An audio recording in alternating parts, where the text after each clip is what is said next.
Háblame, musa, de aquel ingenioso varón que tanto tiempo anduvo errante después de haber destruido la sagrada fortaleza de Troya. Visitó ciudades de los hombres más diversos y conoció sus maneras de pensar. Sobre los mares padeció en el alma contratiempos numerosos, luchando por su vida y por el retorno de los compañeros a la patria. Diosa, hija de Zeus, cuéntanos esta historia, aunque solo sea desde cierto lugar. Una imagen vale más que mil palabras. ¿Por qué la elección del nombre Idria? Bueno, es que esto al principio, cuando se abrió la librería, también vendían cerámica, y entonces Idria es el nombre de un recipiente, el nombre griego de un recipiente donde se guardaba agua. Bueno, veo que ofrecéis múltiples espacios, ¿no? Todo tipo de formato de libro, ensayo, narrativa, cómic, incluso literatura infantil. Correcto. Bueno, antes teníamos, digamos, dos espacios. Antes estaba Idria y Carletes. Entonces Idria estaba, digamos, en este espacio y Carletes estaba un poco al lado, ¿no? Entonces hace un año aproximadamente, sí, hace un año, cumple un año ahora, decidimos incluir el espacio de lo que es librería infantil también aquí, ¿no?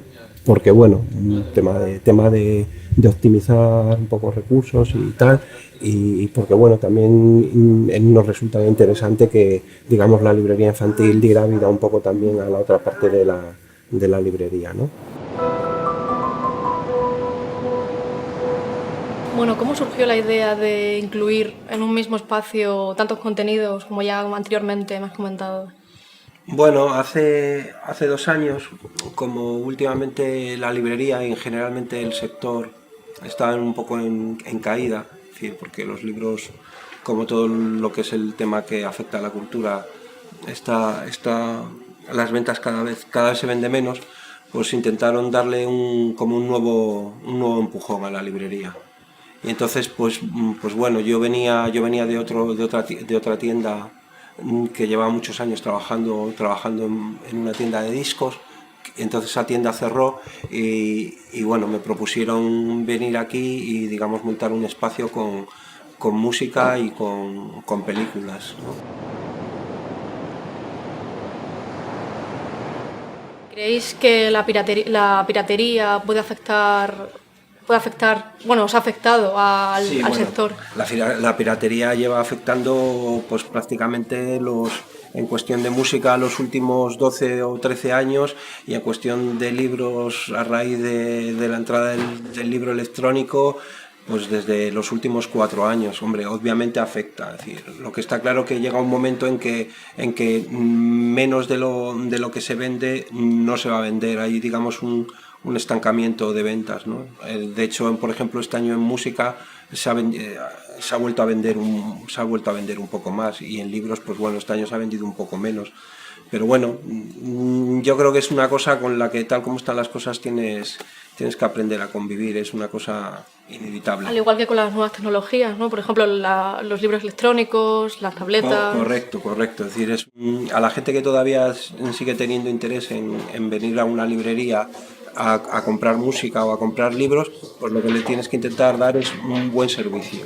Entonces, no puedes estar pensando todo el día en que la gente se baja libros o se baja películas o se baja música. Tú lo que tienes que intentar es a la clientela que todavía sigue teniendo ese interés en consumir música físicamente, pues darle buen servicio, atenderle bien, ser competitivo, etcétera, etcétera. Entonces, ¿existe un perfil determinado de gente que es fiel a una librería tradicional? Por supuesto, hombre.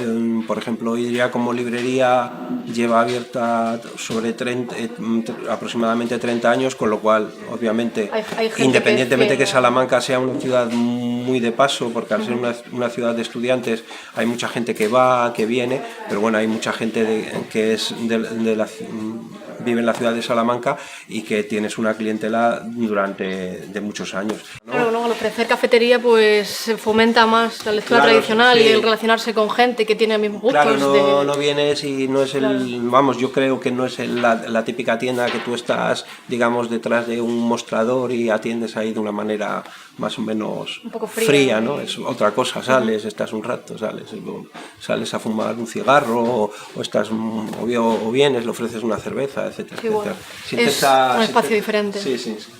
¿Qué se vende más? ¿Música? ¿Libros? Bueno, digamos, no se puede comparar. Es decir, dentro de de cómo están las cosas, porque hay que reconocer que las cosas no están todo lo bien que a uno le gustaría que estuviera, pues bueno, sí, se vende, nos mantenemos, no nos podemos quejar. Es decir, hay que ser realista en cómo está la situación. ¿Qué creéis que se puede hacer para fomentar la lectura? Yo creo que eso es una cosa que parte mucho más del sistema educativo. Es decir, que a la gente no se le obliga a leer, sino que le pueda apetecer leer por propia iniciativa. Es decir, hombre, yo entiendo que en los institutos o en los colegios haya unos determinados libros que la gente tenga que leer porque tenga que hacer trabajos o porque entren dentro de sus asignaturas, etcétera, etcétera. Pero aparte de eso, yo creo que tanto en los colegios como en el mismo hogar, en las casas, la gente es lo mismo que se fomenta el ver tele o otras cosas. Yo creo que se debería fomentar, pues eso, leer, escuchar música. Yo creo que es importante. Por ese motivo traes aquí talleres infantiles, ¿no? Queremos hacer cosas respecto a ese tema. Hacer algún club de lectura, tanto infantil, lo tuvimos hace tiempo, pero ahora lo hemos dejado un poco al margen. Y también nos gustaría tener un taller de lectura para adultos, pero no es fácil.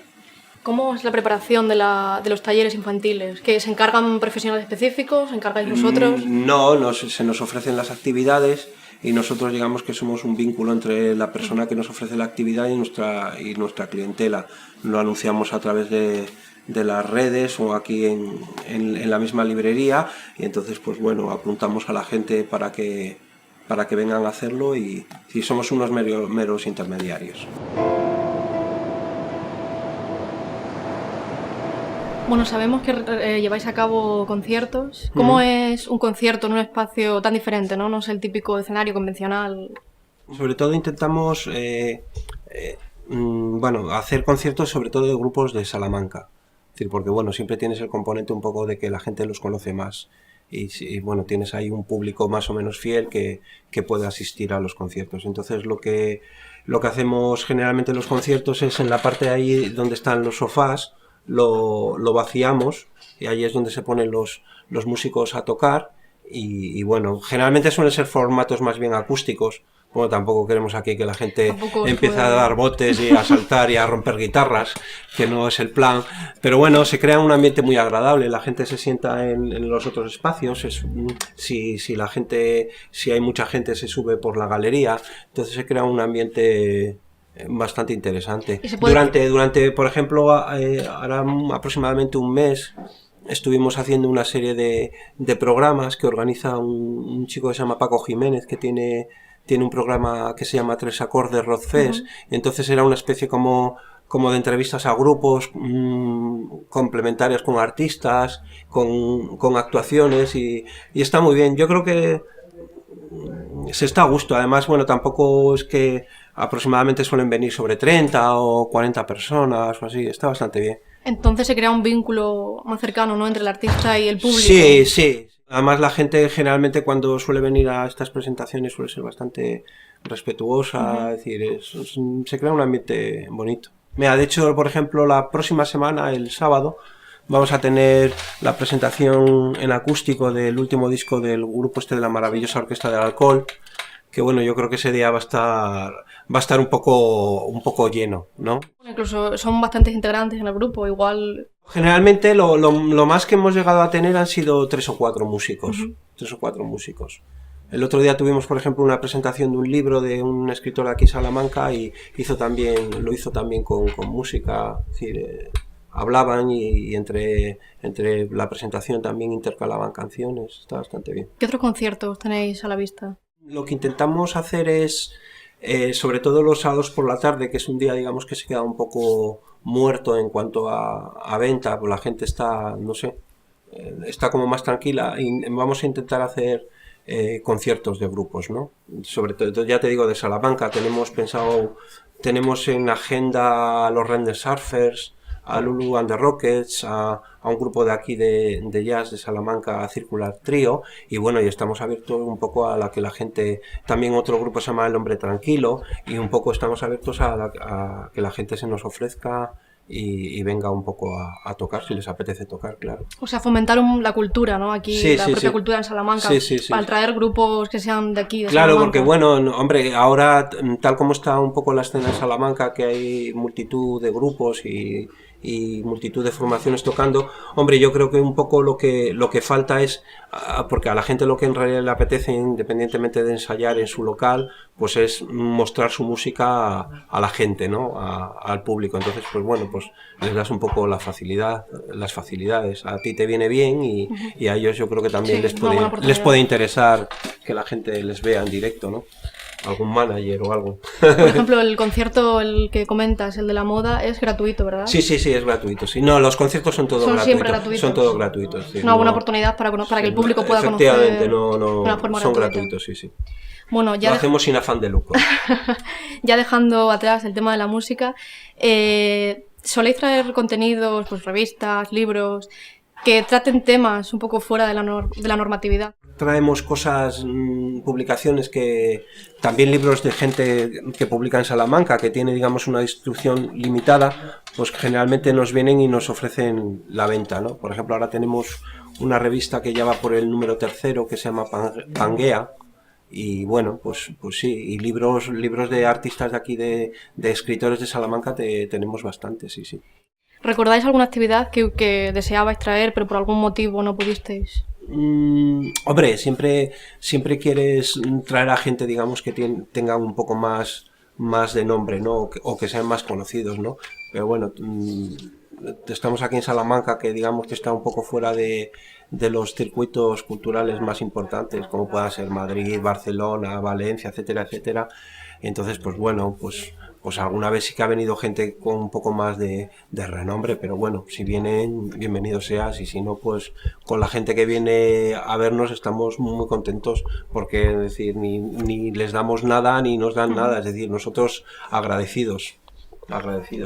Bueno, como hablabas del tema de la ciudad, ¿afecta que Idria se encuentre en una ciudad, por ejemplo, no tan grande como Madrid?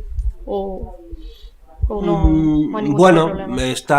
te mueves, digamos, un poco con la gente que vive aquí. Hombre, está claro que también tienes menos competencia. En Madrid hay muchas más librerías de las que pueda haber aquí. Entonces, pues te habitúas al mercado de gente con la que trabajas. Es decir, si aquí viven 50.000 o 80.000, o las personas que viven más los estudiantes, pues a eso es lo que tienes. No puedes... Hombre, que está claro que te gustaría tener mucha más gente y vender muchísimo más, etcétera, etcétera. Pero bueno. ¿Viene gente joven, gente mayor? Bueno, ahora a raíz de digamos, de abrir este espacio, yo llevo aquí solamente 2 años trabajando, pero ahora en este espacio sí que hemos notado que hay como un cambio, es decir, sigues manteniendo un poco la clientela que tenías habitual, y sí que se ha notado gente joven, gente joven que lo conoce, o que hablan que otras personas hablan de este espacio y vienen, y eso pues es muy de agradecer, que por lo interesante es un poco dar relevo a la clientela mayor, que algunos ya se nos están muriendo. ¿Conocéis otro espacio similar aquí en Salamanca? No, yo creo que no. Es decir, ahora a raíz de esto han abierto otro tipo de espacios, como pueda ser la Malhablada, o como pueda ser la Salchichería, ese tipo de espacios que son muy interesantes. Y todo lo que sea por la cultura, que dinamice y que active la ciudad, está muy bien. Pero vamos, este espacio que mezcle literatura, cine, música, presentaciones, etcétera, etcétera, yo creo que aquí en Salamanca no lo hay. ¿La ciudad requiere contenidos culturales? Sí. Además, yo creo que los hay, y además los hay bastantes. Hay muchas actividades. Hoy hay una presentación de literatura juvenil, es decir, esta tarde hay otra presentación de libros, es decir, hay cantidad de actividades culturales. Conciertos hay muchísimos, los fines de semana hay cantidad de conciertos, es decir, hombre, a lo mejor no son cosas de mucho renombre, de que sean muy conocidas, pero yo creo que culturalmente ahora, sobre todo en los últimos años y tal, yo creo que Salamanca sí que se ha notado un estirón, sí. ¿Qué opináis sobre la situación actual del IVA cultural en España? Bueno, lo del IVA cultural es un poco, con lo que respecta a nosotros, es un poco engañoso. Es decir, por ejemplo, el IVA respecto a libros no ha aumentado, sigue siendo del 4%, y respecto a la música tampoco ha aumentado, porque el IVA de la música es el 21% desde hace muchísimos años. Antes de que fuera la subida ya era del 21, o no sé si ahora está en el 23, o bueno, donde esté. Es decir, que es un poco engañoso, es decir, puede afectar en cuanto a conciertos o en cuanto al cine o respecto a otras actividades que sí que le ha aumentado el IVA, pero a nosotros no nos ha afectado, es decir, sigue siendo el mismo IVA antes de la subida del que teníamos antes. Es decir, no es digamos una queja que la gente no se compre libros porque ha aumentado el IVA, porque sigue siendo el mismo, y no es una queja que la gente no se compre música o películas porque ha aumentado el IVA, porque sigue siendo el mismo. Es decir, otra cosa es que la gente tenga desconocimiento de ese tema. Bueno, ¿creéis que actualmente se fomenta más la imagen, todo lo que sea visual, por encima de la lectura, de la imaginación? Yo creo que es una opinión personal. Yo creo que la gente a nivel cultural lo que quiere es como abarcar mucho. Es decir, lo que quiere conocer todos los libros, conocer, no digo leer, ¿eh? Quiere conocer todas las películas, quiere conocer todas las series, quiere conocer toda la música, y yo creo que no profundiza. Es decir, yo creo que si la gente, digamos, se centrara un poco más en determinadas cosas que le puedan gustar a todos los niveles, yo creo que estaría mucho mejor. Es decir, yo creo que la gente intenta abarcar mucho. Ya sabes el refrán de el que mucho abarca poco aprieta, ¿no? Pues yo creo que es un poco ese es el tema. Es decir, sí, la gente conoce muchas cosas a través de pues a través de las redes, a través de internet, es decir, oye hablar de un grupo y inmediatamente puede escucharlo, puede conocer toda su vida desde que se fundó hasta el mismo día, a través de redes, a través de eso, pero yo creo que se queda solamente en eso. Porque al día siguiente oye hablar de otro grupo y lo quiere conocer, y al día siguiente oye hablar de otro grupo, entonces... Ya por último, ¿cómo definiríais Idria? Con una sola palabra. Yo creo que es un espacio multidisciplinar. Es decir, yo creo que lo que intentamos abarcar un poco es eso. Es decir, meter la cultura dentro de nuestras pequeñas limitaciones, meterla todo en un mismo sitio, y que la gente se encuentre a gusto, y que le resulta agradable, y que diga, jo, qué bonito, qué a gusto se está aquí. Y entonces, cuando viene la gente y te dice eso, pues yo creo que es que se entiende que lo estamos haciendo bien, ¿no? Porque además yo creo que la gente que estamos trabajando aquí, digamos, somos profesionales de la cultura, que es un poco el problema que ha habido también estos últimos años, que no es lo mismo vender libros o vender discos que vender otro tipo de cosas, ¿no? Entonces, yo creo que la gente que viene aquí, creo que se encuentra con gente profesional que, aparte que les pueda informar sobre las novedades, o le puedas preguntar una cosa, te puedan aconsejar, te puedan decir, pues mira, no te lleves esto que es muy malo, o no escuches eso que el disco no merece la pena. Y yo creo que eso la gente también lo agradece, ¿no? Que pueda ir a un sitio y que pregunte a la gente y sepa de qué va el tema. Puedan aconsejar. Claro, y sobre todo que conozca pues tanto el mercado literario como el mercado musical, y eso también es muy importante. Eso la gente también lo valora, porque está acostumbrada a lo mejor a ir a otros sitios que no sucede eso, y cuando viene a un sitio que pregunta por una cosa y la conocen, pues eso la gente lo valora. Vale, de acuerdo. Bueno, pues muchas gracias por recibirnos en Idria. Por venir. Ha sido un placer. Gracias.